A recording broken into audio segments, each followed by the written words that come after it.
I have many fond memories of a man many called the gentleman's farmer, with times and many experiences with a man now in his 60s. Now battle-worn by life, I remember many conversations, but one in particular, in the fall football season. Bob happened to pop a couple of tickets to a football game. It was a long ride, but an hour away, and at the time as a kid it seemed longer than that, but in a great way. I had a feeling I wasn't prepared for what I was about to hear. At the time I was fresh, playing pee-wee football. Never played organized sports at this point in my life. Freshly in a new foster home, and anyway, maybe why I remember this more than others, I can't tell you. Maybe after this conversation you'll see. Bob grew up in a family of 5, a mother and a father and a brother and a sister, in the heart of Chicago in the Great Depression. His dad being sick at an early age, leaving him and his brother to pick up jobs. One job Bob and his brother picked up was unloading boxcars of canned goods and still maintaining to go to school.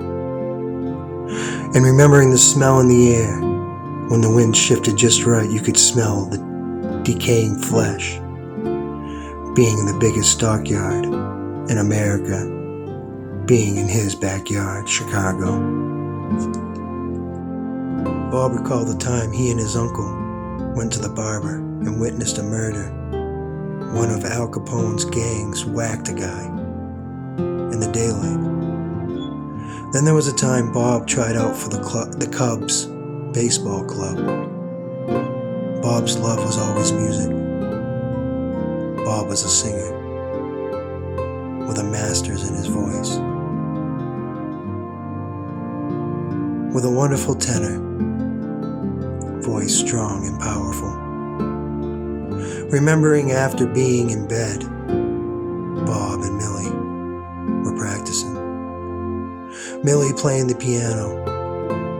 Bob's voice was magic. Bob played semi-pro football as well, for a club affiliated with the Chicago Bears. As a kid, was already thinking this man was amazing. It wasn't long before Bob was overseas as a cook and a member of the Army band. So it didn't take long for even a young boy to realize Bob was an amazing guy. We got to the stadium for a tailgate surprise.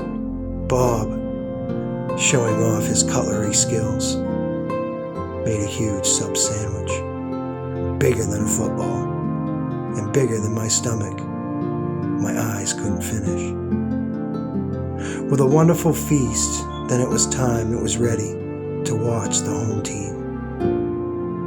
It went back and forth, coming down to a last-second boot through the goalpost. The home team wins. There was more than just one victory here today.